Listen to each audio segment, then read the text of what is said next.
do Senhor Jesus Cristo, presente aqui no santuário e presente em todos os lugares, nos acompanhando pela internet também, paz seja contigo. O título da minha meditação desta noite vem em forma de pergunta. Como ser importante? É a resposta que nós vamos buscar nos minutos que se seguem. Como ser importante? Bom, depende, né? Ser importante é a mesma coisa que importar para alguém. Para quem você quer importar? Para quem você quer ser importante? Quando nós somos importantes para alguém, é porque nós queremos que esta pessoa nos note como importantes, como imprescindível, que nos atribua algum valor e que este valor faça alguma diferença na vida daquela pessoa que nós estamos tendo como objeto da nossa devoção, da nossa dedicação.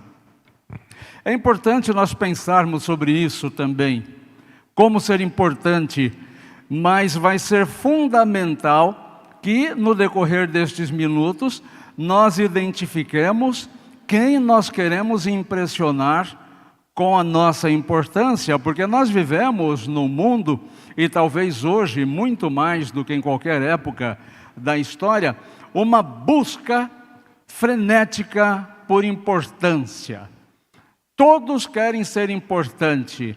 E as pessoas, para se sentirem importantes nos tempos de hoje, elas buscam destaque, elas buscam poder, elas buscam reconhecimento.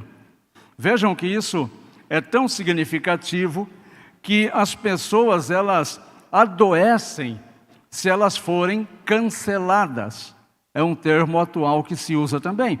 Então tem os likes, a aprovação das pessoas por uma determinada figura, e aí esta pessoa recebe um número exagerado de curtidas, né, de seguidores, mas isso a deixa de certa forma feliz. Mas se por algum motivo esta pessoa desagradou aquelas que estavam lhe direcionando a algum grau de importância, e ela é consequentemente cancelada, ela entra em profunda tristeza, podendo chegar inclusive a uma depressão.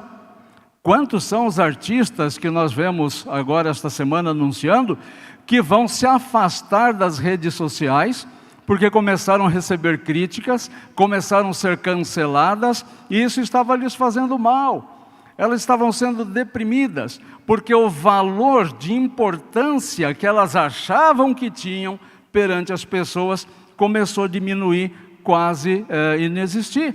Como, por exemplo, o cantor Kleber Lucas, que foi um ícone na música evangélica e depois começou a andar por caminhos tortuosos e hoje já não é nem sequer lembrado mais. Ou seja, a importância que ele achava que tinha, perdeu.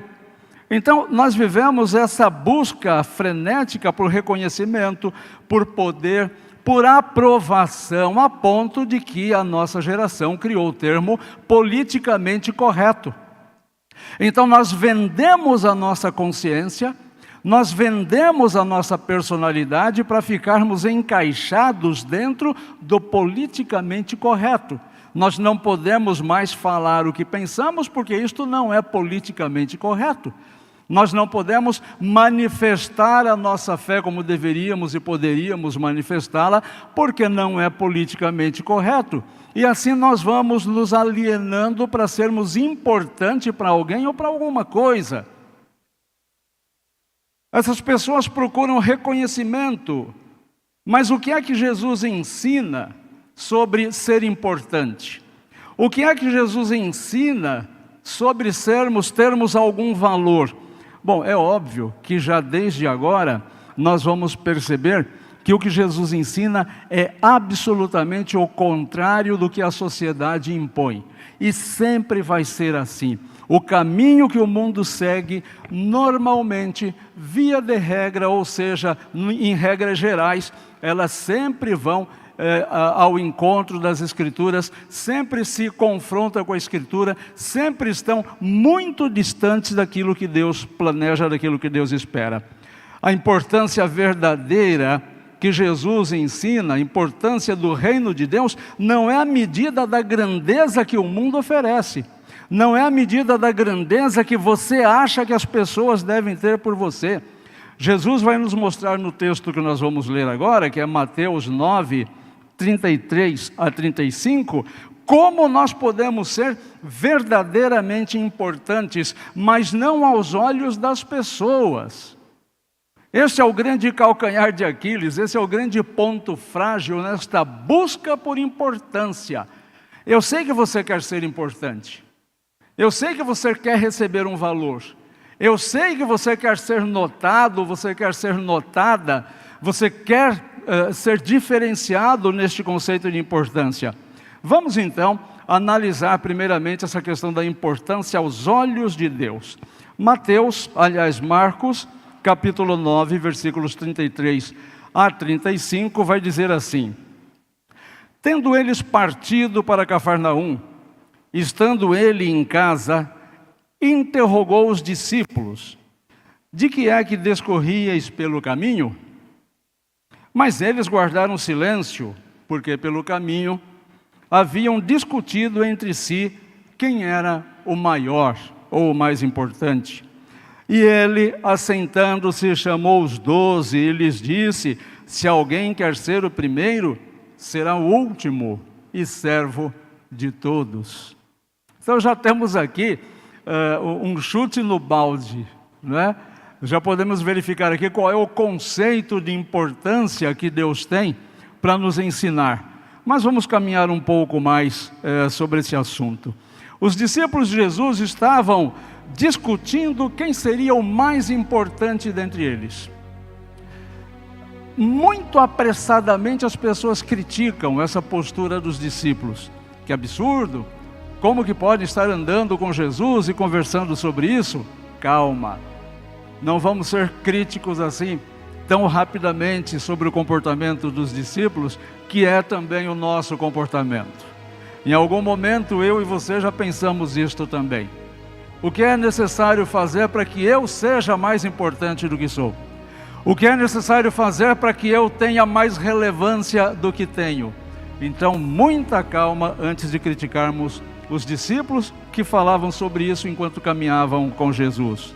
Vamos entender que o anseio por valor, o anseio por dignidade, o anseio por honra, tem também um aspecto bíblico legítimo. Essa busca por valoração está na Bíblia. Deus criou o ser humano para que esse ser humano tivesse a sua glória. Deus não criou o ser humano para que esse ser humano fosse humilhado, depreciado. Absolutamente. Deus sempre quis o ser humano exaltado. O próprio Paulo fala que nós deveríamos ter diante de Deus uma determinada glória. Isso está lá em Romanos 3, 23. Também aparece em João 12, 43. A proteção da honra da pessoa está prevista inclusive nos 10 mandamentos. Você vai encontrar isso lá também.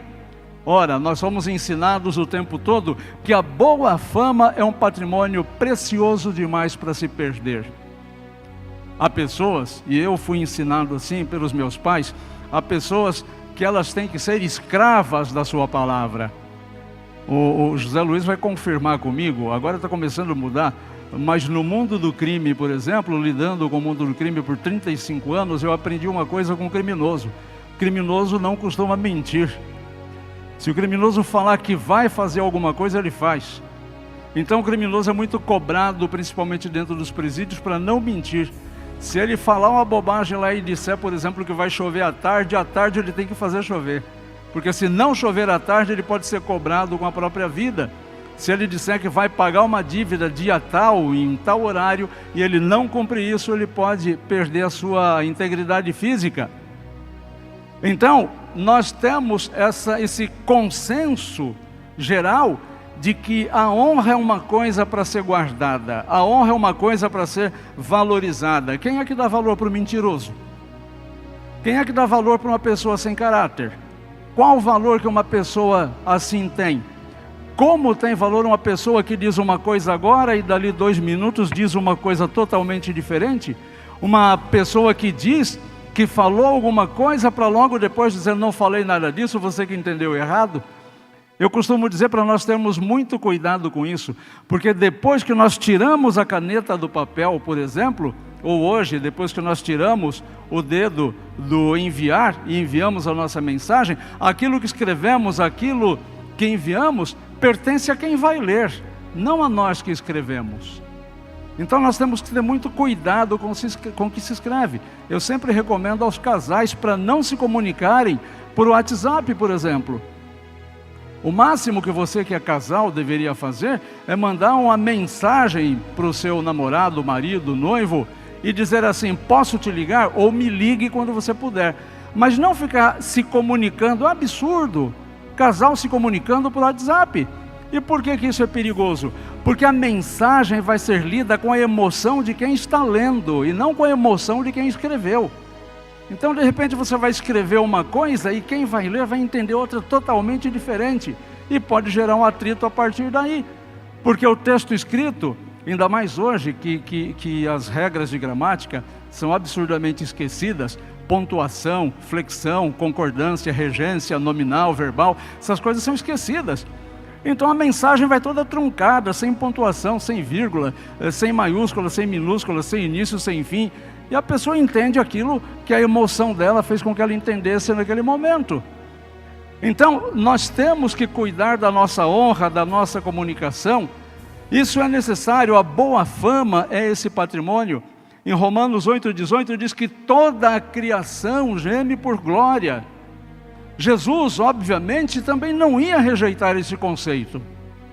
O que Jesus faz com os discípulos no texto que acabei de vos ler, não é criticá-los pela busca de importância, não é isso que Jesus está fazendo simplesmente, porque o próprio Jesus oferece algum conceito de grandeza para as pessoas. Nós vamos ver isso em Mateus 5,19, Mateus 11,11. Do que é que vocês conversavam pelo caminho? Esse caminho para os discípulos e Jesus tem conceitos absolutamente diferentes. Para os discípulos até então, este caminho, este andar com Jesus, trazia a esperança de culminar no momento em que um Messias general haveria de dominar os conquistadores e devolver a liberdade a Israel. E, consequentemente, os discípulos se viam como companheiros de luta de Jesus, companheiros de batalha de Jesus. E toda a organização que vai para a luta tem a sua hierarquização. Tem o que comanda, o subcomandante, o que obedece. Jesus, então, chama essas pessoas para que eles entendam a diferença do caminho que eles estavam pensando trilhar, do caminho que Jesus estava trilhando, que era o caminho do serviço, que era o caminho do amor, que era o caminho da paz, totalmente diferente dos conceitos daquela época. Quando os discípulos ouvem a pergunta de Jesus, do que é que vocês estavam falando pelo caminho? Os discípulos ficam visivelmente envergonhados, mas não só envergonhados como em silêncio. Percebem isso? Perceberam isso no texto? Que os discípulos não respondem. Quando os discípulos não respondem, eles não estão simplesmente concordando com o que Jesus está falando. O silêncio dos discípulos mostra que eles estão agarrados aos conceitos deles. Eles não estão aceitando mudar o conceito. Eles estão preservando o conceito deles porque eles têm consciência de que expor os seus pensamentos a Jesus faria com que Jesus destruísse o conceito humano como um vapor no sol do meio-dia. Obviamente, então, nós temos sim a consciência do que estamos fazendo de certo e do que estamos fazendo de errado. Assim, os discípulos preferiram ficar em silêncio. Eles estavam envergonhados, mas eles não podiam mostrar sua maneira de pensar a Jesus, porque não seriam pessoas de sucesso se assim fizessem. Esse assunto da legitimidade, do poder, da fama, da importância no conceito humano, em toda a história da humanidade, em toda a história dos indivíduos, das pessoas humanas, só tem trazido à tona rivalidade, situações mesquinhas, situações repulsivas. Por isso, não é de se estranhar que Jesus parasse e interrompesse a caminhada para orientar os discípulos de um assunto que poderia contaminar a mente de todos eles. Mas pensa comigo, não é isso que acontece quando nós estamos disputando os nossos graus de importância? Porque se eu quero ser mais importante, é necessário que aquele seja menos importante. Para que haja um mais importante, é importante que haja o que seja menos importante. Se eu quero ser servido, tem que haver alguém que me sirva. Se eu quero ser ouvido, é necessário, importa que alguém escute o que eu tenha para dizer. Então, essa desarmonia do ser humano, essa desarmonia dos relacionamentos, todos eles do ser humano, traz um fétido cheiro de decomposição da moral, dos bons costumes e da fé da pessoa. O problema é que essa atitude dos apóstolos revelava, assim, um desejo por poder, por prestígio, por superioridade. E eu e você, muitas vezes caímos nesta mesma cilada quando buscamos este tipo de reconhecimento. O que estava no coração dos discípulos não era questão da importância, não era questão da valoração, mas era o orgulho e uma compreensão equivocada do que é ser importante. Hoje ainda nós encontramos essa busca por grandeza nos nossos contextos. Nas igrejas, as pessoas querem disputar calorosamente o poderoso cargo de encarregado das pastas do coral. As pessoas querem ser notadas pelos títulos que carregam. Elas vão até inventando títulos que não existem mais. As pessoas surgem como líderes religiosas hoje, em 2024, e querem ser chamadas de apóstolos, apóstolas, ao arrepio da orientação bíblica, que apóstolo só pode ser chamado com este nome quem andou com Jesus. Se não andou fisicamente com Jesus, não pode ser chamado de apóstolo, de apóstola, seja qualquer coisa aí parecida com essas aberrações. Então, nós também buscamos esse tipo de reconhecimento orgulhoso quando nós buscamos não só na igreja, mas no trabalho, um grau de importância. Quando nós queremos ser o encarregado, o chefe, o que é obedecido e não aquele que quer servir. E pasmem, isso acontece inclusive nas famílias, como muito bem explicou o Mauro hoje pela manhã, numa aula sobre a liderança familiar. Nós queremos ser importantes dentro da nossa família a qualquer preço. Nós queremos ser importantes dentro da nossa família na mesma perspectiva que a sociedade me olha como importante ou não importante. Devolvo para minha família o mesmo comportamento. Eu quero receber os likes da minha família, mas tenho muito medo de ser cancelado ou cancelada pela minha família, de não receber esses likes. Então, para eu continuar atrás desta pergunta, o que é ser importante, eu preciso refletir sobre qual é a motivação no meu coração para ser importante. Por que eu quero ser importante? Por que eu quero ser visto como uma pessoa diferenciada? O que vai no meu coração? Jesus não repreende os discípulos diretamente, mas oferece uma lição poderosa para aqueles seus seguidores. Marcos descreve 3 movimentos de Jesus para responder essa pergunta dos discípulos. Quem é mais importante? Marcos descreve Jesus sentando, chamando os discípulos e dizendo alguma coisa para eles. Nos outros relatos dos evangelhos, só 2 movimentos são observados. Jesus se sentando e Jesus chamando, mas não mostra Jesus nestes 2 contextos ensinando alguma coisa. E agora mostra-se 3 movimentos. Sentar É uma atitude própria dos mestres e dos professores. Quando Jesus vai à sinagoga e dá um rolo de Isaías para que ele pudesse ler, ele lê o rolo de Isaías e conclui: hoje se cumpriu diante de vós essa profecia. Devolve o rolo para o assistente e se senta. Só os grandes mestres naquela época poderiam falar sentados.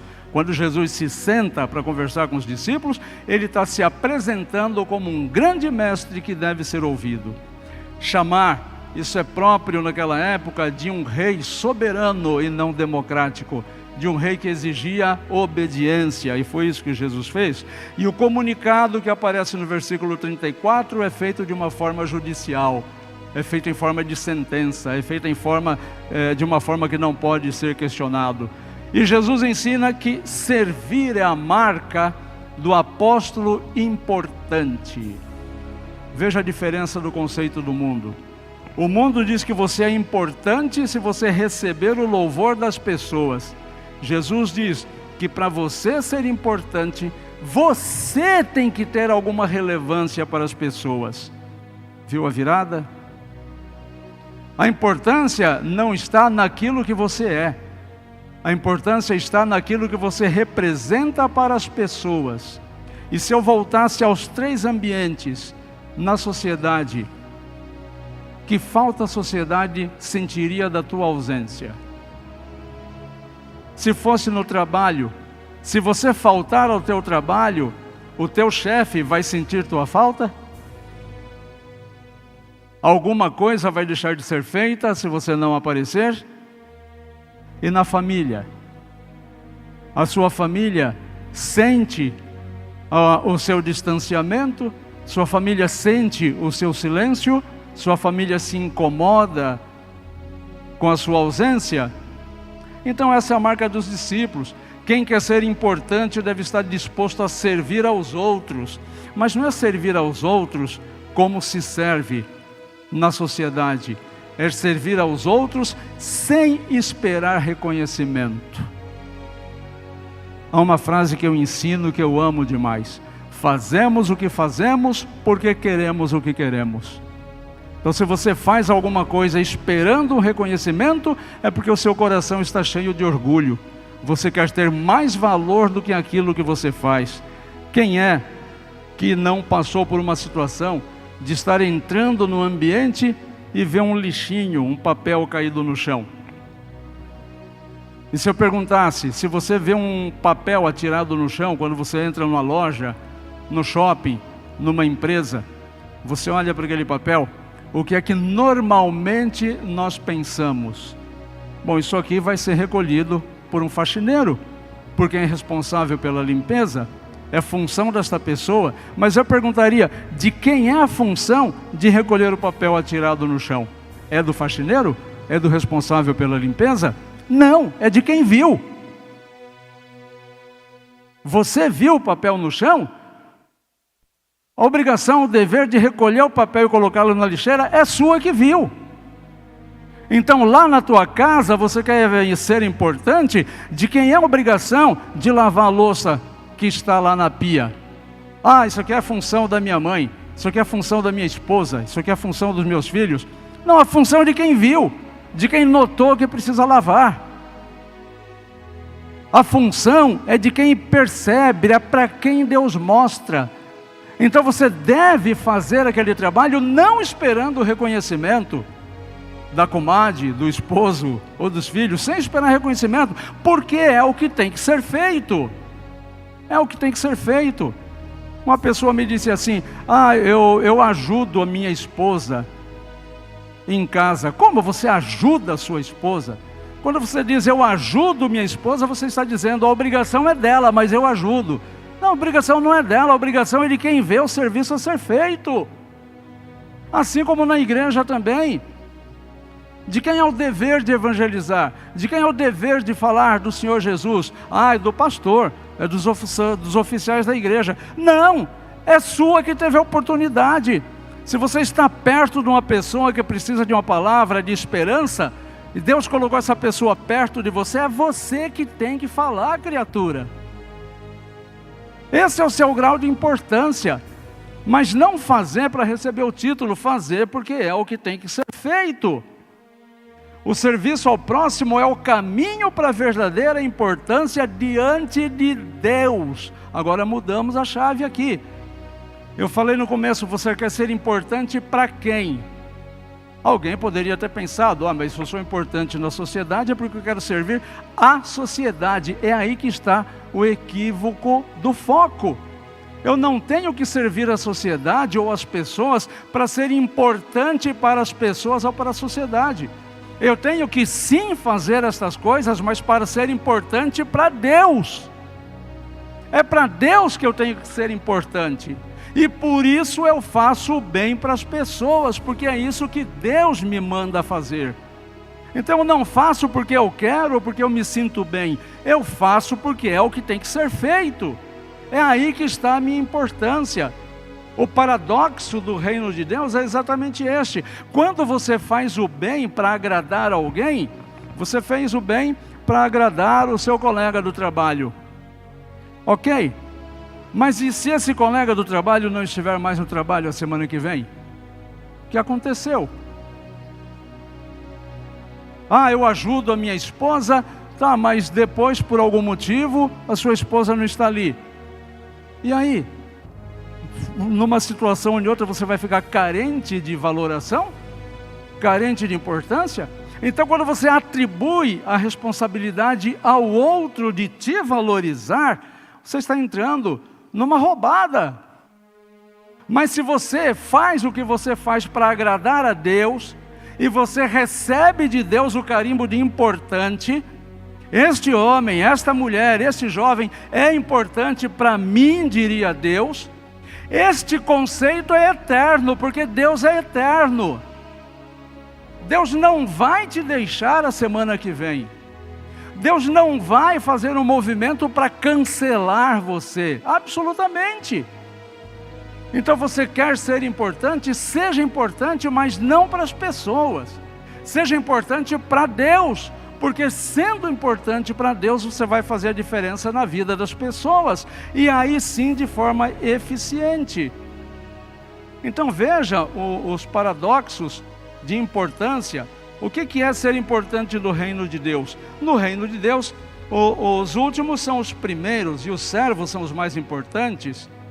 Como que é esse conceito no mundo? No mundo é exatamente o contrário. Humildade e exaltação pessoal. Para Deus, você é importante na humildade e no serviço às outras pessoas. Jesus ensinou isso. O maior será servo de todos. No versículo aqui no texto que nós acabamos de ler. E para o mundo, a importância está na exaltação pessoal, no apelo pelo poder, no status, no reconhecimento, no que você coloca na rede social, naquelas fotos cheias de mentira. Já reparou que em rede social ninguém é triste? Já viram foto no Instagram de pessoa triste? Só se for para pedir dinheiro. Mas normalmente, como são as fotos no Instagram? Eu queria um dia ser feliz que nem o povo do Instagram. Eu queria ter os recursos pelo menos um dia que tem o povo do Instagram. Eu queria ter a sabedoria que tem o povo do Instagram. Instagram mesmo, bem abrasileirado, né? Instagram. Eu queria, pelo menos um dia, viver num conceito em que se vive nas redes sociais. Então, para Deus, dedicação às pessoas em humildade. Para o mundo, exaltação do próprio eu, exaltação do poder, do status. Qual a diferença entre serviço e autoridade? Para Deus, o que é serviço? É você estar à disposição